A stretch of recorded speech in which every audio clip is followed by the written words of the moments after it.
E aí, galera, a graça e a paz do Senhor Jesus, amém? Amém? Também quero cumprimentar a todos, de uma forma muito especial, os nossos visitantes.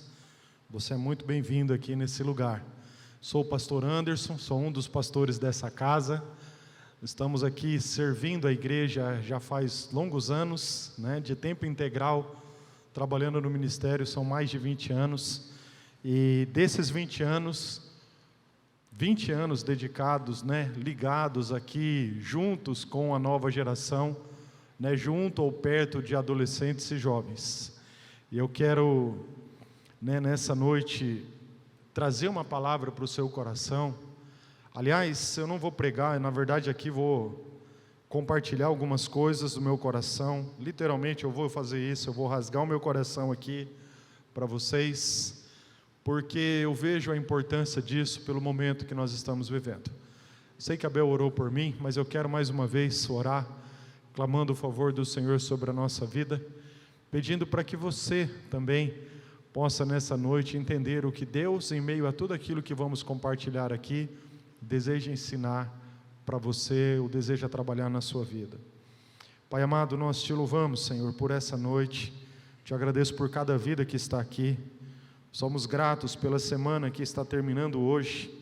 Somos gratos porque até aqui o Senhor tem sustentado a nossa vida. O Senhor tem feito grande diferença nesse lugar.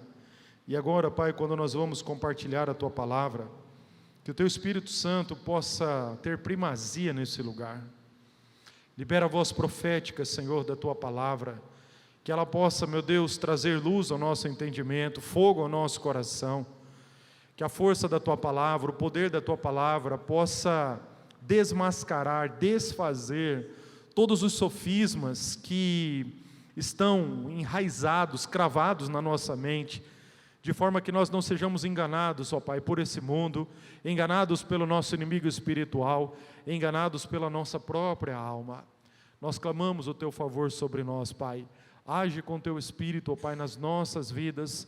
Se conosco, mais uma vez nós te pedimos isto, em nome de Jesus, aleluia, amém, glória a Deus. Querido, se você trouxe a sua Bíblia, abra por favor, no primeiro livro das Crônicas, capítulo 28, nós vamos ler o versículo 9 e o versículo de número 10, a galera da mesa, se vocês quiserem me ajudar e soltando aquele pad aí, vai dar top, vai dar bom.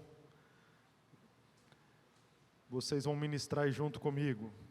Primeiro livro das Crônicas, lá no Antigo Testamento, tá? Procura aí na sua Bíblia que você vai encontrar.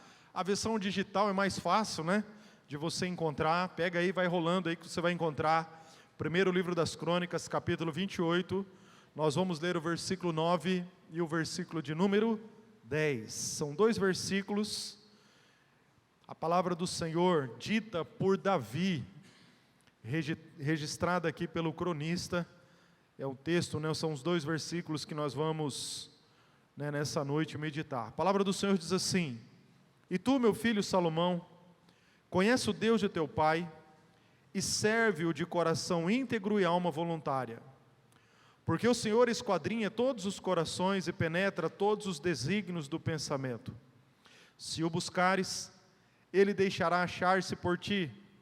Se o deixares, ele te rejeitará para sempre. Agora, pois, atende a tudo, porque o Senhor te escolheu para edificares casa para santuário. Sê forte e faze a obra. Amém? Que o Senhor possa abençoar esta palavra ao nosso coração. O tema da nossa reflexão aqui é esse. Se você está anotando aí, é daquele que gosta de anotar, escreve aí. A caminhada cristã não tem atalhos.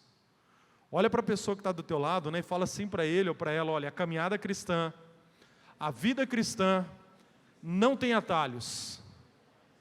Com Deus, irmãos, literalmente, a gente poderia dar uma outra versão para esse título, mais ou menos assim: com Deus o papo é reto. Amém? Cara, vamos lá. Nós vamos, para tentar entender aquilo que o Senhor colocou no meu coração e dividir com você, nós vamos precisar voltar numa época em que a grande maioria de vocês aqui não eram nem nascidos. Nós vamos voltar lá para a década de 90, no início dos anos 90, foi quando eu cheguei nessa igreja. Desde quando eu cheguei, em 1989, Minha mãe começou a frequentar a igreja, logo ali no finalzinho do ano, era perto de outubro, novembro, ela começou a frequentar a igreja e me trouxe, e ali então começou a minha caminhada com o Senhor. E logo quando eu cheguei, uma das coisas que aconteceram nesse processo de vir até a igreja foi começar a me envolver com o trabalho da nova geração. Na época, pré-adolescentes e adolescentes era um grupo pequeno, começamos a caminhar juntos ali. Eu me lembro que a igreja não era aqui, era lá na Avenida Rio de Janeiro, havia uma casinha de madeira que a igreja se reunia, o povo foi crescendo, aquela casinha não comportava mais reunir toda a igreja quando ela estava cultuando, e aí tinha do lado dessa casinha de madeira um terreno vazio, ali foi construída uma tenda, e a Igreja Batista Betel então foi reconhecida aqui na cidade como a Igreja da Tenda, porque ali ela viveu alguns anos de trabalho, alguns anos de projeto. Naquela época, para vocês terem uma ideia, quando nós nos reuníamos com um grupo de adolescentes, nós não tínhamos lugar na igreja, porque a igreja estava lotada, aquela casinha de madeira que a igreja se reunia se tornou lugar das crianças, e os adolescentes eles iam para a casa dos pais do pastor Rodrigo, que ficava perto ali da Avenida Rio de Janeiro, era onde acontecia a nossa classe bíblica, a nossa reunião, o nosso grupo pequeno. Domingo após domingo, semana após semana, nós estávamos ali e alguém trabalhando, ministrando a palavra do Senhor. Ali, querido, eu comecei a viver as minhas primeiras experiências com Deus. Logo que eu cheguei, eu fui impactado pela forma como me ensinavam a Bíblia. E o meu coração captou isso de uma forma tão intensa, que para mim era uma alegria quando a minha mãe dizia assim: olha, nós vamos à igreja, hoje é dia de nós irmos lá, cultuarmos e nós vamos aprender. Porque eu queria estar presente, não era só pela galera, porque ali também fiz muitos amigos, mas era pelo fato de querer aprender a palavra do Senhor. Naquele tempo nós começamos como igreja a desenvolver dentro do trabalho, como juventude, nova geração, retiros, como nós realizamos até nos dias de hoje. Eu fui uma das pessoas que participei dos primeiros retiros, não foi o primeiro retiro, eu não estava, mas logo nos primeiros retiros eu comecei a participar com a nossa galera. Ia lá, como adolescente, querendo fazer bagunças, zoar o plantão, era aquilo que muitas vezes me motivava a ir. Mas uma sede, um desejo de aprender também. Por exemplo, o primeiro retiro, e a Grazi também estava nesse retiro, nós participamos, foi lá na Fazenda Santa Fé, de barraca. Colocaram a gente dentro de um ônibus, não era ônibus, era um caminhão. Colocaram a gente dentro de um caminhão. Pensa num negócio doido, hoje não se faz mais isso. E nós fomos lá para a Fazenda Santa Fé, ficamos lá um final de semana, ficamos em barraca, nosso local de nos alimentarmos, a gente pegava comida, e cada um sentava lá, no jardim mesmo, naquela área verde, nós comíamos, e foi uma festa, principalmente a piscina, porque a piscina da Fazenda Santa Fé era algo diferente, diferenciado. Depois dali, eu me lembro que um retiro da juventude foi organizado numa chácara, num sítio, numa fazenda, próximo de Cruzeiro do Oeste. As meninas ficaram na casa, ou na sede dessa fazenda, e os meninos ficaram literalmente na mangueira. Tinha uma mangueira, uma mangueira mesmo, onde colocavam lá as vacas e, enfim, passavam os animais ali, tudo para vacinar. Limparam aquele lugar, fizeram de alojamento para os meninos. E ali eu me lembro que nesse tempo, já começando a compreender um pouquinho, do que a palavra nos ensinava, do propósito e o projeto de Deus na minha vida, eu já tinha entregado a minha vida para o Senhor Jesus, ali eu comecei a ouvir as primeiras promessas de Deus com relação à nossa juventude. Eu vou dizer para você, dando um spoiler aqui de todos esses anos, sem sombra de dúvidas, os momentos mais intensos da minha vida foram vividos dentro dessa casa, no trabalho que envolve adolescentes e jovens. Momentos difíceis, momentos complicados, momentos onde o nosso coração parece que foi rasgado, e era difícil entender com toda aquela dor o que Deus estava fazendo. Conforme o tempo foi passando, ficou fácil, mas de amigos que chegaram, outros que foram embora, de líderes que passaram por aqui e foram embora, de pessoas que marcaram a nossa vida, de uma forma ou de outra. Aqui foi vivido também momentos intensos e de muitas alegrias, que eu posso dizer para o Senhor que estar aqui hoje, vivendo esse momento em que vocês estão vivendo, para mim faz muito sentido quando eu olho para trás e vejo o que Deus já fez, o que Deus está fazendo e aquilo que eu creio que Deus ainda fará. Fiz amizades fantásticas aqui dentro. Foi dentro dessa juventude, dentro desse trabalho com adolescentes e jovens, que o meu coração foi queimando por um chamado. Eu olhava para a minha própria vida e falava assim: Senhor, só o Senhor mesmo para acreditar numa pessoa igual a mim, porque existiam pessoas e ainda existem pessoas bem melhores do que eu. Nós éramos parte de uma juventude onde tinha pessoas com muito talento, com muita unção, com muito poder, com chamados. E eu ficava imaginando, quando isso queimava no meu coração, mais ou menos assim: Deus, um dia vai me levar para um seminário, eu vou estudar, eu vou me preparar. E quando eu tiver talvez assim, aprendendo alguma coisa, sabendo alguma coisa, não pronto, preparado, porque a gente nunca está preparado. Seria uma arrogância a gente achar, falar, eu estou pronto, pode ir. Não é desse jeito. Quando o Senhor fala assim, quando o Senhor achar que dá para fazer alguma coisa, eu imaginava que Deus ia me levar para um lugar bem longe, bem longe. Eu não conseguia me ver fazendo parte desse presbitério, não porque achava que aqui não era o meu lugar, não, aqui é minha casa, mas eu olhava para a minha vida e pensava assim: Deus tem levantado tantas pessoas fantásticas aqui dentro, que talvez Deus vai me levar, como levou alguns amigos meus que hoje estão servindo em outros lugares. As coisas foram acontecendo, e para mim foi uma surpresa, assim, literalmente, o dia em que eu recebi um convite. Isso foi no ano de 2000, no finalzinho do ano de 2001, para começar a trabalhar aqui na igreja. Quando eu fui conversar com o pastor Valtenir, aliás, ele chamou para conversar, ele falou mais ou menos assim para mim: Pastor Anderson, Anderson, na época eu não era pastor, é o seguinte, nós reconhecemos que o irmão tem um chamado, agora a gente precisa entender como esse chamado vai desenvolver, e nós como igreja queremos investir nisso. Mas Deus colocou no meu coração que é para eu fazer um convite para você fazer parte desse presbitério. A liderança da igreja entende isso. E o pastor falou assim: cara, eu amo a sinceridade do pastor Valtenir. Não sei para quê, o nosso presbitério está completo, Não vejo talvez o que o irmão faria aqui no nosso meio, talvez trabalhar com a nova geração, como você tem feito, ajudado. Mas enfim, se fosse para eu escolher, talvez eu não escolheria agora ou dessa forma. Mas Deus mandou, nós vamos fazer. E logo quando eu cheguei na primeira semana, eu lembro que o pastor passou ali, ele falou comigo: ei, como que você está? Eu falei: pastor,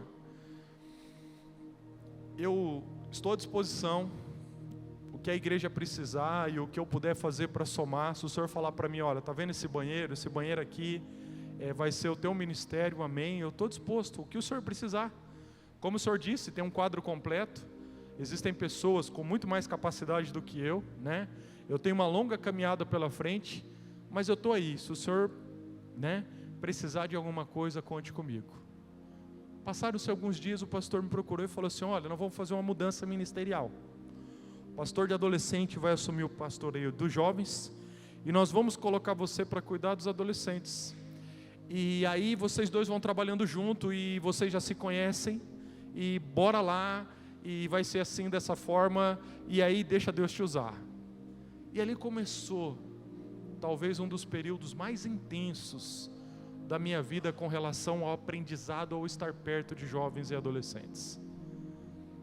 Fiz grandes amigos, vivi grandes desafios, experiências que me marcaram e que de vez em quando me faz acordar à noite e suspirar e relembrar de algumas coisas, agradecer a Deus, Outras talvez despertam um sentimento de, às vezes assim, surpresa por tudo o que aconteceu, mas sempre buscando confiar em Deus em tudo o que estava acontecendo. Só para vocês terem uma ideia, esse período foi marcado, talvez um dos dias mais difíceis da minha vida, quando nós estávamos vivendo um retiro. Eu acho que não tem ninguém aqui que estava lá naquele retiro, naquele dia. Mais velho aqui, Ricardo não tinha chegado ainda no nosso meio, isso foi em 2007. 2007, não tinha ninguém. O Ricardo também não estava. Jordão estava, também não. Nayara também não estava. 2007 nós saímos para fazer... você estava, Tati, você estava, é verdade.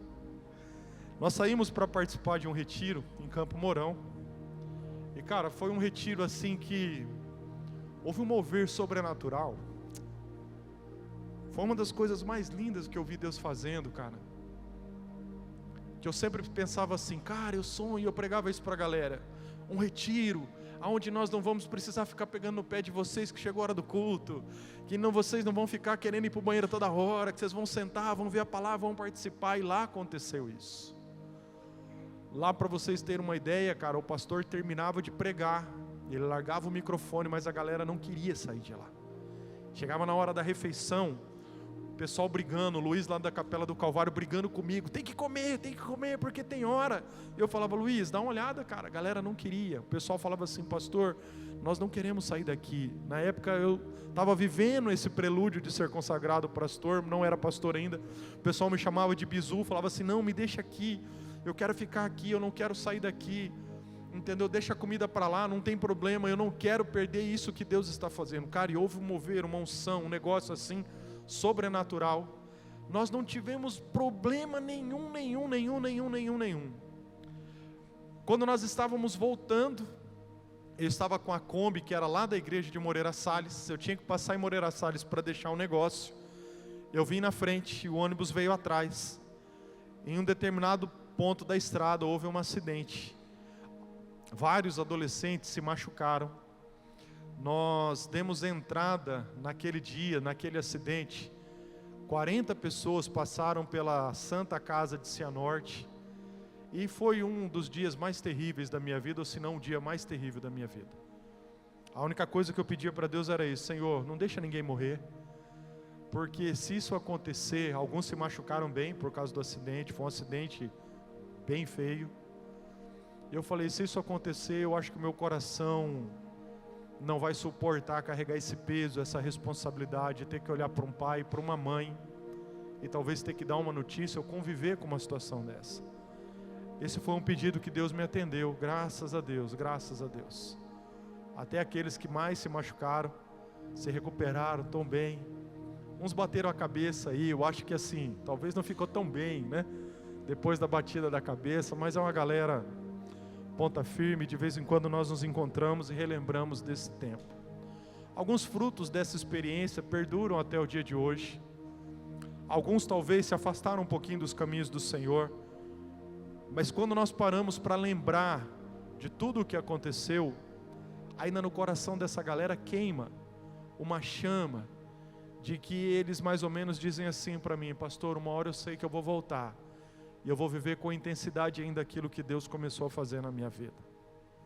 Momentos como esse que eu estou compartilhando com vocês, fez parte da nossa juventude. Então, para você que está chegando agora, tudo isso que acontece, tudo isso que você está participando, tem uma história de pelo menos 30 anos. E o ponto que eu quero chegar, e a conexão que eu quero fazer com essa palavra é essa. Eu ouvi muitas promessas de Deus para a juventude da Igreja Batista Betel. Muitas promessas.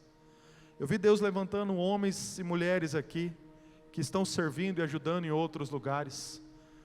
Alguns que estão vivendo fervorosamente e abençoando outros lugares, porque passaram e foram enviados pelo Senhor. Algumas dessas promessas já vi se cumprindo, outras ainda não. Outras eu olho e fico com expectativa, olhando para a geração de vocês e pensando, talvez essa seja a geração que algumas daquelas promessas que Deus deu se cumpra.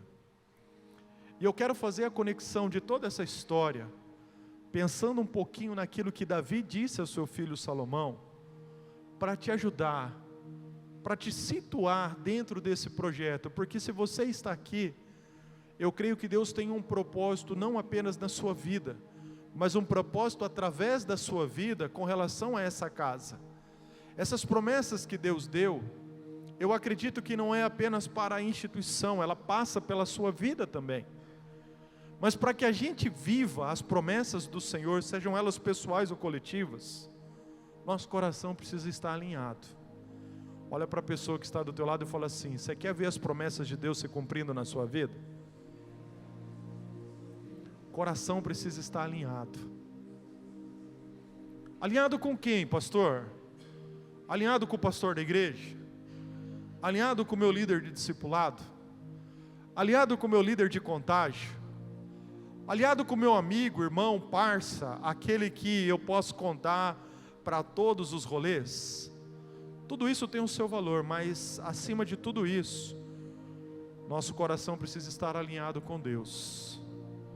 E essa experiência que eu vivi aqui dentro, me dá base por aquilo que o Senhor foi trabalhando no meu coração, por aquilo que eu fui vivendo de experiência pessoal e principalmente por aquilo também que eu fui vendo acontecer na vida de muitas pessoas. Que a vida cristã, a caminhada que nós fazemos com Deus, podemos ter promessas incríveis, mas se o nosso coração não estiver alinhado com Deus, querido, literalmente não adianta, nós vamos parar onde nós estamos, e enquanto isso não for trabalhado em nós, nós não saímos dali. Às vezes a gente fica pensando assim, pastor, o tempo está passando, mas veja, para Deus o tempo é eterno, então para Deus não faz diferença nenhuma, faz para nós, mas para Deus não faz. E eu quero dizer para você o seguinte, muitas situações que poderiam ser diferentes, elas se tornaram o que se tornaram, porque eu creio que na caminhada, muitas vezes, fomos ou somos tentados a pegar alguns atalhos. Para você entender bem do que eu estou falando, nós vamos olhar para o ministério de Jesus.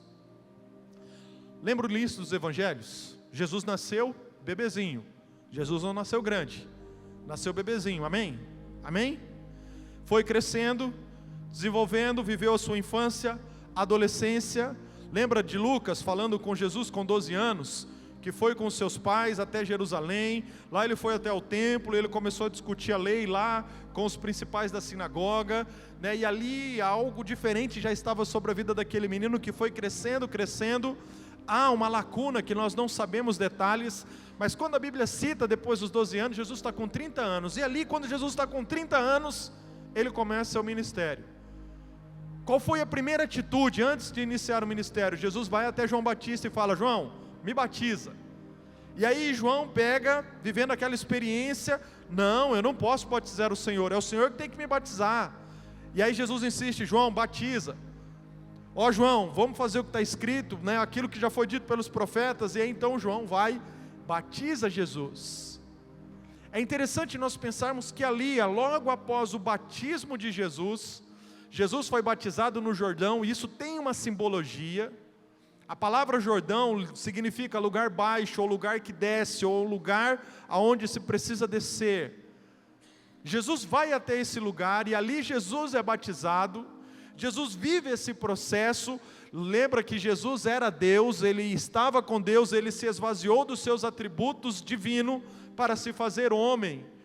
Uma criança que nasceu, foi desenvolvendo, crescendo, se manifestando até chegar na fase adulta com 30 anos, quando Jesus vai, o Filho de Deus sendo batizado. Ali o céu se abre, vem aquela voz do céu, este é meu Filho amado, em quem me comprazo. Logo após essa experiência, Jesus começa o seu ministério. E qual foi a primeira atitude que Jesus tomou, vivendo o seu ministério? Eu gosto muito do relato de Lucas, capítulo 4, que diz o seguinte, Jesus ele foi levado pelo Espírito Santo ao deserto para ser tentado. Ali começa o ministério de Jesus, quando publicamente Jesus começa a viver as suas experiências com Deus, que vai dar base para que ele depois anunciasse o reino de Deus, curasse os enfermos, expulsasse os demônios, né, pregasse liberdade àqueles que estavam presos pelas obras das trevas, e anunciasse o propósito pelo qual Deus o havia enviado.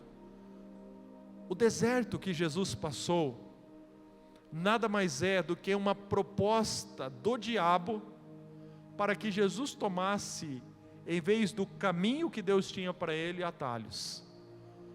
O que o diabo fez na tentação de Jesus? Nada mais é do que isso. Senhor, o Senhor está aqui, o Senhor tem um propósito, o Senhor tem uma missão, o Senhor é filho de Deus, eu sei disso, mas é o seguinte, os próximos anos vão ser anos difíceis, vão ser anos complicados, e aí, estou aqui para fazer uma proposta para você. Em vez de você trilhar esse caminho difícil, você pode resolver toda a parada pegando uma entalho. E o ápice dessa proposta foi quando o diabo chegou para Jesus e falou: olha, está vendo os reinos do mundo? Tudo me foi dado, eu posso entregar para você. Você pode ter glória sem precisar ir para a cruz. Você pode resolver essa parada agora e alcançar isso sem sofrimento, se você se prostrar e me adorar. Jesus nos ensina que há grande graça e misericórdia de Deus disponível quando o nosso coração resiste a esses atalhos. E por que nós pegamos esses atalhos? Geralmente nós pegamos esses atalhos por causa da dureza do nosso coração, porque a gente não quer deixar o Espírito Santo trabalhar na nossa vida os valores que Deus precisa, os valores que Deus quer. Eu me lembro do ano de 98 a 2000, fiquei 2 anos no quartel. Tinha uma vontade de ser militar. Pensa 2 anos em que eu fui literalmente esfolado, ralado, passei por algumas situações constrangedoras, e eu muitas vezes ficava pensando: Senhor. E eu me lembro que no final daquele período, quando Deus falou: olha, pode ir, volta para Umuarama, eu falei: Senhor, mas por que o Senhor me trouxe aqui? Olha a resposta do Espírito Santo: eu trouxe aqui porque eu precisava trabalhar no teu caráter, e há coisas que você foi submetido e que você teve a oportunidade de aprender aqui, que você não vai aprender no seminário. A escola da vida. Deus precisou forjar o meu coração no que diz respeito à disciplina, à hierarquia, aprender a honrar as pessoas, aprender a entender que para todo o propósito existe um modo e existe um tempo. E se eu queria viver a vontade dele para a minha vida, eu tinha que entender que ou era do jeito dele ou não ia acontecer. O diabo, quando ele coloca diante de nós um atalho, é justamente para a gente querer pegar a via mais fácil e deixar essas coisas para lá. Por quê? Porque é nesses momentos em que o nosso coração vive aquele aperto, o nosso orgulho é confrontado, a humildade, ela é trabalhada, porque todos nós temos uma noção de nós mesmos que somos humildes. Se eu perguntar para você, você é uma pessoa humilde? Talvez você vai pensar assim: ah, pastor, se eu falar que eu sou humilde, eu sou arrogante. Mas lá no fundo você fala: claro que eu sou, né? Eu só não vou falar que eu sou humilde, porque senão dá a impressão que eu sou arrogante. Mas a prova para você saber o quanto de humildade há dentro do seu coração, o dia em que você se sente ofendido, o dia em que você se sente pisado, o dia em que você acha que você está vivendo uma injustiça, o que vai sair a partir disso demonstra se você tem humildade ou não tem humildade. Não dá para a gente ter noção do quanto humildade que a gente tem só dizendo, falando ou pensando. É nesses momentos difíceis. Nessa escola da vida, Deus vai trabalhando no nosso coração, porque olha só, a Bíblia diz que o nosso modelo de liderança, de caminhada cristã, de projeto ministerial, de tudo na vida é o Senhor Jesus. E se você olhar para o ministério de Jesus, Jesus foi passando e vivendo todas essas fases. Ele disse isso, Mateus capítulo 11, vinde a mim todos vós que estáis cansados e sobrecarregados, que eu vos aliviarei. Tomai sobre vós o meu jugo e aprendei de mim, porque eu sou manso e humilde de espírito, então vocês encontrarão descanso para as vossas almas. Juventude da Igreja Batista Betel, se você tem um coração queimando por Deus, glória a Deus por esse coração que está queimando, mas eu quero que você entenda isso, a vida cristã ela não tem atalhos. Eu vou dizer para você, olhando para trás, 30 anos atrás, há muitas pessoas que tentaram pegar atalhos para viver o que Deus tinha para a vida deles e não se deu bem. O negócio não deu bom, não deu legal, deu ruim. É por isso que eu quero nessa noite trazer essa palavra, porque Davi aqui está vivendo um momento fundamental. Davi aqui já estava nos 45 do segundo tempo, no finalzinho da vida dele. Tanto é que se você conhece o livro das Crônicas, capítulo 28, Davi fala isso, capítulo 29, Davi fala mais uns negocinhos e morreu, partiu estar com o Senhor. Davi morreu, Davi estava no final da vida dele. Davi já estava chegando aqui velhinho já. Alguns acreditam aqui que Davi, já estava passando pelos seus últimos dias de vida. Davi, eu acho que já sentindo isso no coração, chama para perto os líderes. No início do capítulo 28 começa assim. Ele começa a dar instrução, orientação. E aí quando chega no versículo 9, ele chama quem para perto? O seu filho Salomão. Davi sabia que o seu sucessor seria Salomão. Salomão ia ser levantado por Deus como líder, como líder daquela nação, rei daquela nação. Salomão tinha essa expectativa, literalmente, de ser o sucessor de alguém que era um líder nacional, um herói nacional, que era o grande rei Davi. Davi então chega diante do filho, um jovem, olhando para a vida, sonhando com a vida, e Davi dá ao seu filho aqui conselhos preciosíssimos. Nesses conselhos, Davi vai ensinar para o seu filho: olha, Deus tem um projeto, Deus tem algo para fazer na sua vida e na história da nossa nação, mas eu quero dizer para você, esses conselhos é para guardar o teu caminho. Se você ouvir, eles vão fazer diferença na sua vida. Se você não ouvir, você vai passar por dias de dificuldade. E eu quero pensar aqui nesses princípios pelos quais nós devemos viver, que podem nortear a nossa caminhada e fazer com que a gente viva não só a nossa caminhada cristã, mas todas as promessas do Senhor, sempre respeitando o tempo, o modo, e vivendo com intensidade, dia após dia, aquilo que Deus deseja fazer na nossa vida.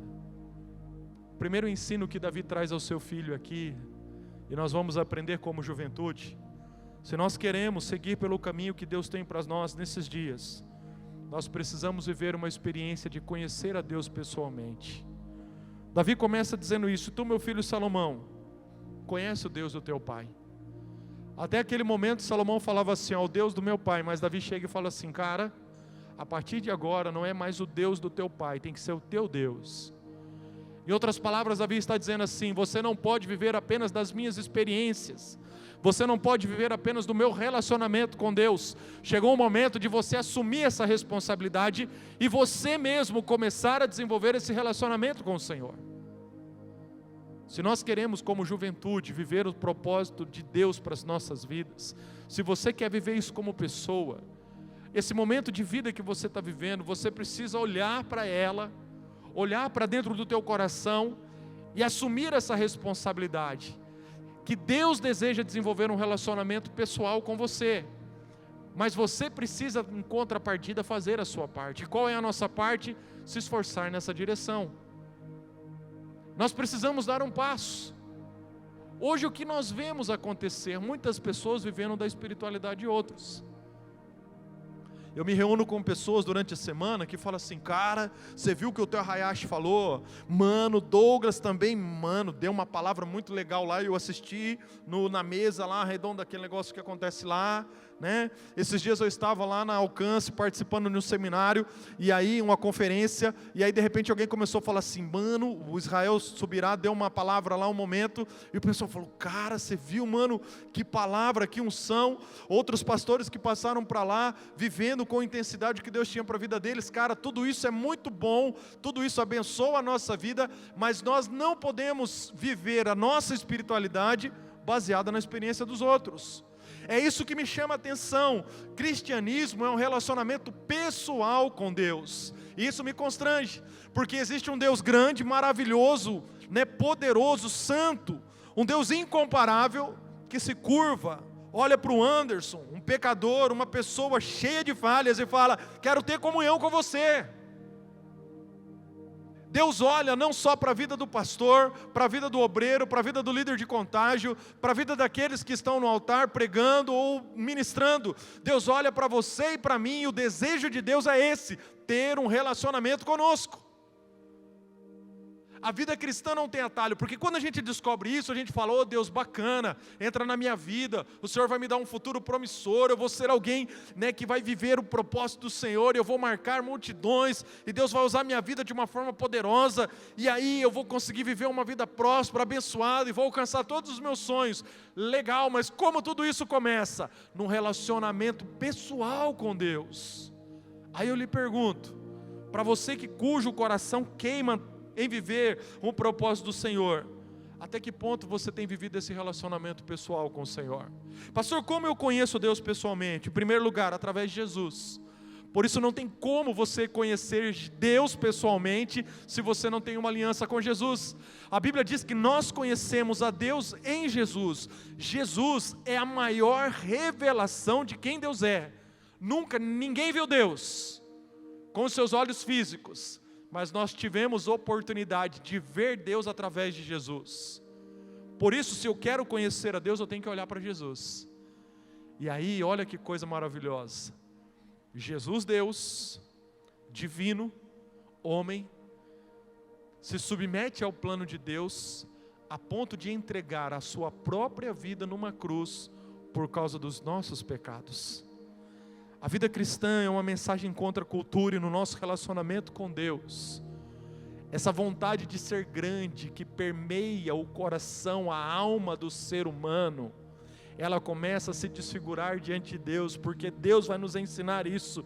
Quer ser grande, mano, se torna pequeno, porque Jesus se fez assim.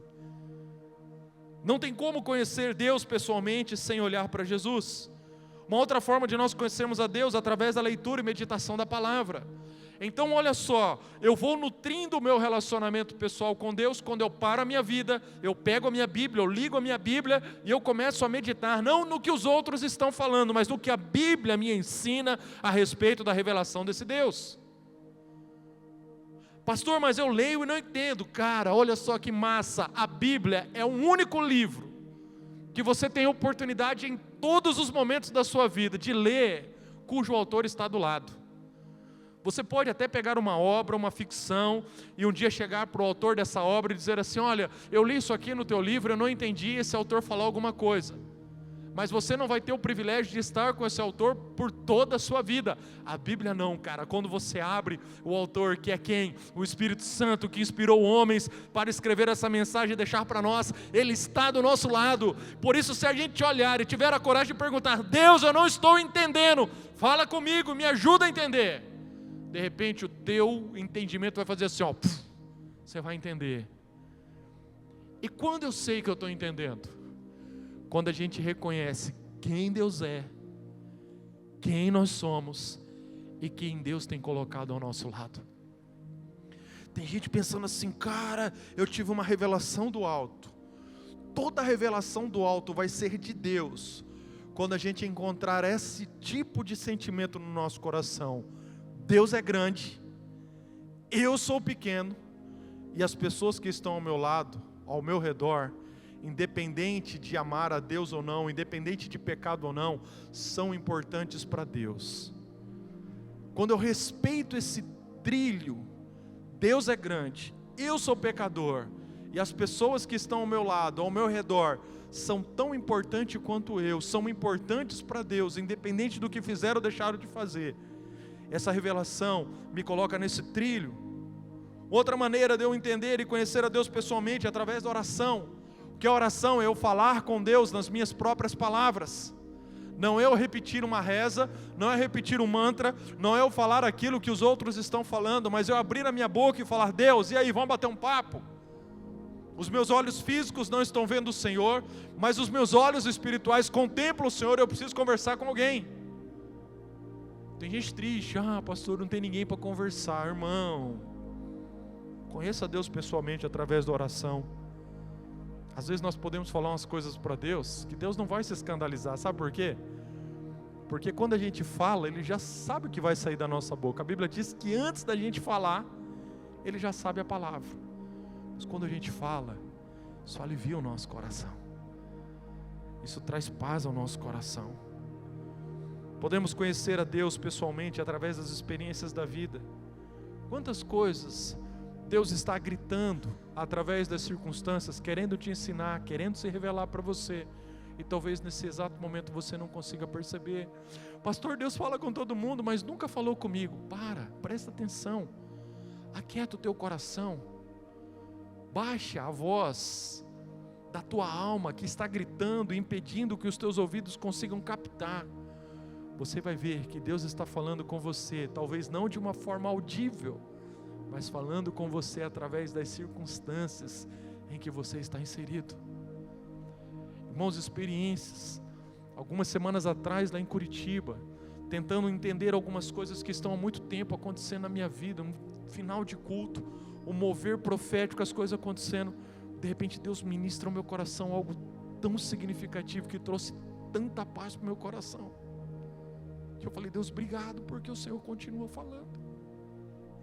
Obrigado porque tudo isso que está acontecendo não está alheio à direção do Senhor, ao toque do Senhor. Irmão, é isso que faz diferença. Juventude, nós estamos aqui e veja, o nosso coração vai queimar e nós vamos impactar as nações. Não é porque nós temos uma página legal do Instagram, não é porque nós gravamos um vídeo e postamos no YouTube na segunda-feira, não, é através do nosso relacionamento pessoal com Deus. É por isso que a vida cristã, ela não tem atalhos. Por quê? Porque nós vamos vivendo o projeto de Deus a partir do momento que o meu coração se derrama na presença do Senhor e fala: Senhor, eu não estou interessado no que os outros estão fazendo, deixando de fazer. Eu não estou interessado no modismo desse mundo. Eu não estou interessado nas últimas paradas dos ministérios mais tops e elegantes que estão acontecendo ao redor do mundo. São homens e mulheres de Deus que estão entendendo o que Deus tem para a vida deles, mas eu quero entender o que o Senhor tem para a minha vida no dia de hoje. Eu quero te conhecer pessoalmente. Salomão recebe essa orientação do pai dele. Davi chega e fala assim: Salomão, primeiro princípio que vai fazer diferença na tua caminhada daqui para frente, na tua liderança, naquilo que Deus vai fazer através da tua vida, é o teu relacionamento com Ele. Que tipo de relacionamento nós temos com o Senhor? Em segundo lugar, Davi vai falar para Salomão: Salomão, esteja pronto em servir a esse Deus maravilhoso. A beleza da vida cristã está nisso. O interessante é que quando nós pensamos nessa palavra líder, pensamos em alguém grande, mas a Bíblia nos ensina que o tipo de liderança praticado por Jesus é o líder servo, é aquele que se faz menor, é aquele que se coloca embaixo e fala: olha, estou aqui como suporte, se vocês precisam subir, nós vamos subir juntos, e eu estou aqui para ajudá-los e para servi-los. A vida cristã, ela não tem atalho, porque a estratégia que Deus me coloca para viver o propósito dEle é um coração disposto a servir. Salomão foi um dos homens mais ricos da sua época, e talvez por muitos e muitos anos, ou talvez de todas as épocas, um dos homens mais ricos, mais proeminentes. Mas ele estava nesse lugar, ensinado pelo seu pai, e o coração dele queimava, e não estava ali por acaso. Havia uma posição que Deus havia colocado. Por quê? Porque ele precisava servi-lo. Servir a Deus de todo o nosso coração. Agora, eu não posso servir de qualquer maneira. Preciso servir com um coração íntegro e com uma alma voluntária. Coração íntegro, motivação correta. Alma voluntária, disponibilidade. É quando eu me coloco e falo: Senhor, eu não quero fazer apenas aquilo que eu acho, mas é aquilo que o Senhor deseja. Então bora. O que tem para hoje? É cortar grama, vamos cortar grama. Senhor, o que é hoje? Não, hoje eu não vou ministrar o louvor. Hoje eu vou entregar um envelope por irmão que vai entrar na porta. Hoje, pastor, você não vai ministrar a palavra, você vai entregar o copinho que está lá perto do bebedouro. Amém. Não é uma questão do que fazer, mas é uma questão de disponibilidade, de independente do que, Deus poder contar conosco. A vida cristã não tem atalho, porque nós vamos aprender em terceiro lugar, que além de conhecer a Deus, de estar pronto a servi-lo, eu preciso ter um coração intenso em buscar esse Deus todos os dias da minha vida. E é interessante que muitos imaginam assim: eu busquei Deus, Deus falou comigo, beleza, está resolvida a parada, agora eu já posso buscar outras coisas, né? É algo mais ou menos que acontece no início do ano, quando a gente começa a organizar o retiro de carnaval e as coisas vão acontecendo. Aí no retiro vive aquele momento, aquela experiência com o Senhor e fala: uau, glória a Deus, amém, aleluia. Já busquei pelo ano todo, agora eu estou tranquilo, né?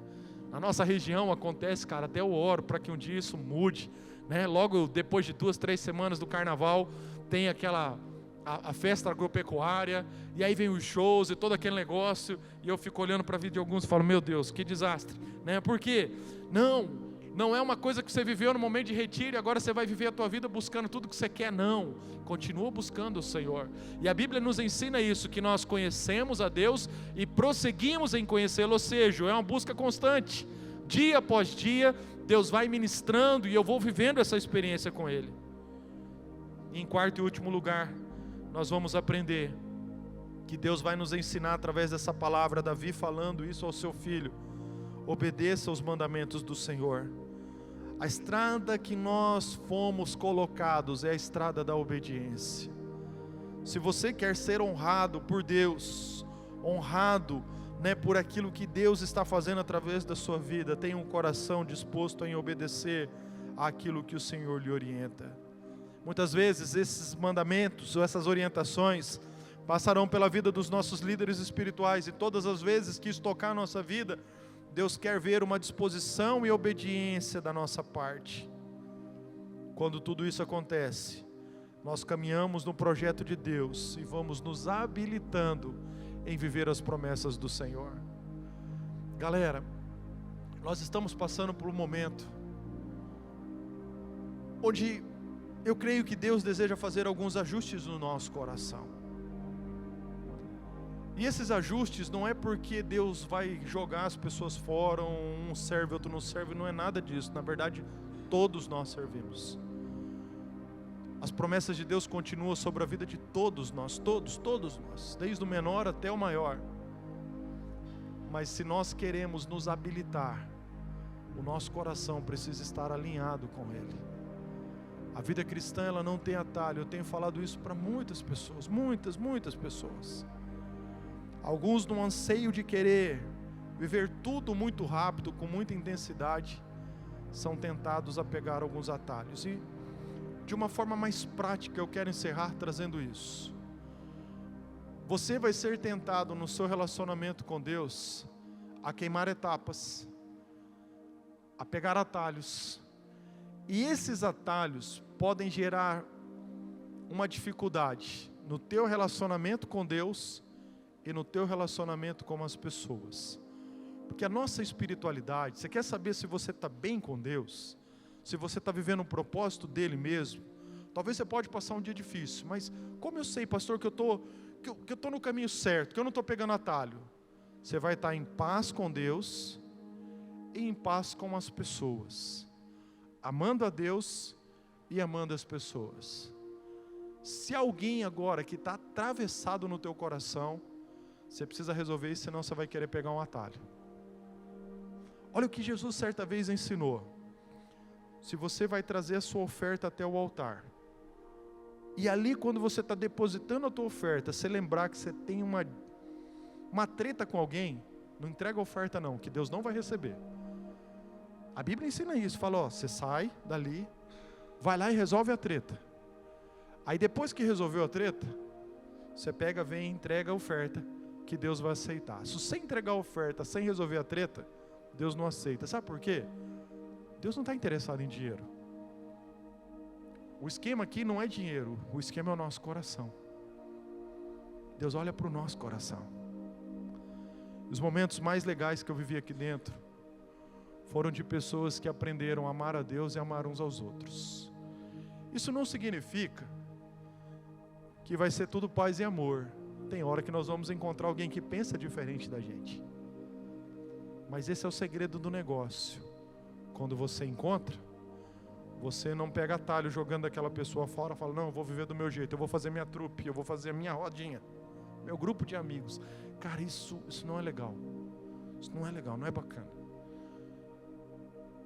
Você sabia que uma das formas de Deus trabalhar, eu ouvi isso de um grande doutor, pastorzaço, cara, um homem de Deus assim, espiritual, ele falou assim, olha, sabe aquela pessoa que às vezes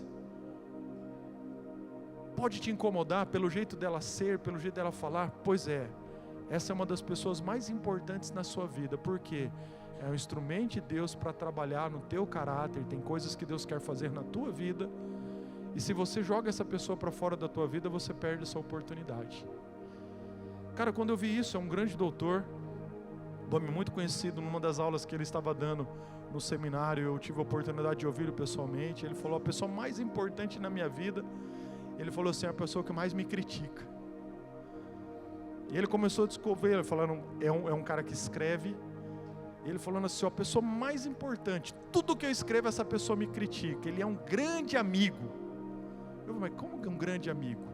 Nada do que eu escrevo ele deixa falar. Ele não bate no meu peito e fala: nossa, que bom que você fez, cara, que coisa legal, coisa bacana. Não, esse é um crítico ferrenho meu, é o meu melhor amigo. E ele começou então a nos ensinar a respeito disso, porque relacionamentos é a escola de Deus para aperfeiçoar o nosso caráter. Às vezes no meio da juventude, porque assim, a galera adolescente, né, é mais ou menos o que estava acontecendo lá na chácara hoje. Quantas vezes eu vi isso acontecer? Hoje eu fui lá, né, tentar brincar de bola, né? Eu só tentei, não brinquei, não joguei, embora eu fiquei no campo lá um pouco. Teve uma galera que correu e eu fiquei lá, né, só apreciando, lembrando dos meus velhos tempos, quando eu tinha cabelo e era magrinho e corria muito naquele campo. Falei: ô Senhor, obrigado por essa fase, já passou. Mas eu me lembro quantas vezes lá havia uma treta, né? Ah, você me chutou, você me... Cara, acabava o jogo, a galera se reunia lá na cantina do Seu Laurindo, saudoso Seu Laurindo. Se você não conheceu o Seu Laurindo, você perdeu o patrimônio da igreja. Ele fazia uma paçoca, sábado à tarde, era dia de jogar bola, comer aquela paçoca, um pastel, tomar uma tubaína ou uma Coca-Cola e vir para o culto sábado à noite.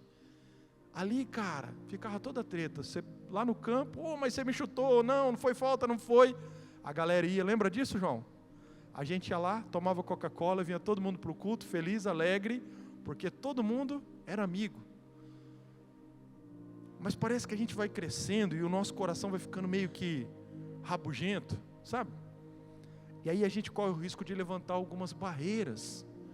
E de repente a gente pensa assim: não, esse serve, esse não serve. Não, todos são importantes. Todos que Deus tem trazido nessa casa. E juventude, eu quero encerrar essa palavra dizendo isso para você. As promessas de Deus só vão se cumprir na sua vida ou na vida do povo de Deus, o ministério em que Ele nos confiou, se o nosso coração estiver alinhado com Ele e alinhado uns com os outros. Eu não preciso concordar, mas eu não posso ter barreiras. Sabe por quê? Um dia você vai para o céu, amém? Todo mundo vai para o céu? Amém? Tem alguém aqui que acha que não vai para o céu? Vem aqui depois no final que a gente vai orar para você, tá? Para que você possa ir para o céu, tá? E se for preciso, a gente vai te aconselhar, orar por você durante a semana, te discipular, para você ter essa convicção. Mas lá no céu, cara, Deus não vai ter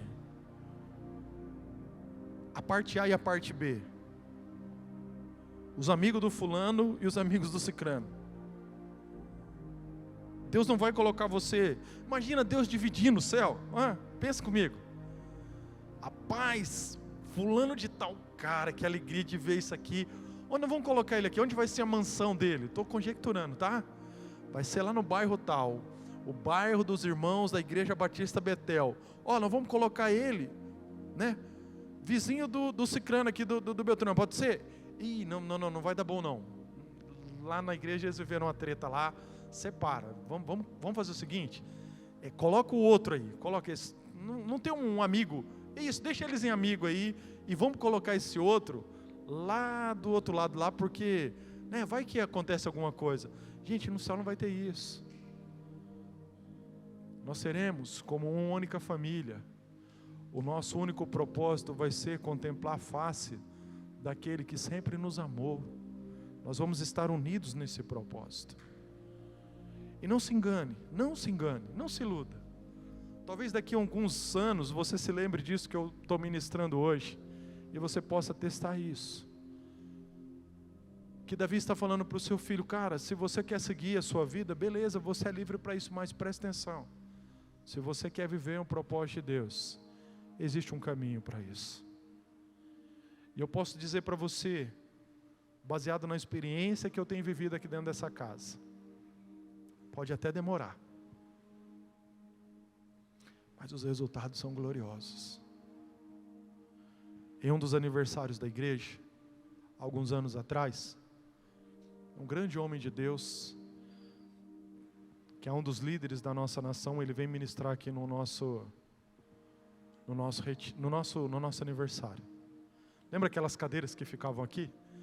Aqui era o meu lugar, né? Estava bem bonito nesse aqui. Quando eu cheguei com a minha família, a gente tinha o hábito de subir aqui os pastores.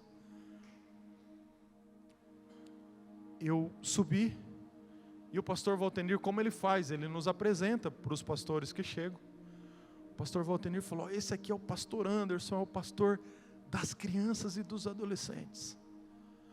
Aí o irmão olhou e falou assim: puxa, que legal, você é o pastor das crianças e adolescentes? Está começando agora? Eu falei: não, pastor, sou o pastor das crianças e adolescentes, mas já 15 anos de ministério. Ele olhou para mim assustado, falou: irmão, 15 anos que você está servindo a nova geração? E naquela hora eu falei assim por dentro, com muita alegria, com muita intensidade, porque eu sei que é esse o lugar que Deus me colocou. Houve momentos em que no ministério a gente é tentado a subir alguns degraus, e a gente pensa que talvez isso possa nos colocar numa posição melhor. Mas qual é o segredo, cara? Qual é o melhor lugar do ministério? Qual é o lugar mais alto que você pode chegar? É estar no centro da vontade de Deus. Onde Deus te colocou é o melhor lugar que você pode estar. Fui tentado às vezes a pegar alguns atalhos? Fui tentado. Talvez poderia estar vivendo ministerialmente, em momentos vivendo uma ou outra situação, que falo: poxa, isso está gerando uma dor e um peso no meu coração. E eu quero trazer essa palavra porque eu sei que existem muitos daqui que o Senhor vai levantar, e o Senhor tem algo maravilhoso para fazer na vida de vocês, mas quando vocês estiverem vivendo com intensidade tudo isso, lembre-se disso, não tem atalho. Viva dia após dia, colocando o seu coração diante do Senhor. Gaste a tua energia em buscar o Senhor, em servi-lo com uma alma voluntária, em conhecer esse Deus pessoalmente, em amar a Deus, amar as pessoas e servir esse mundo, e servir aqueles que o Senhor colocará perto de você.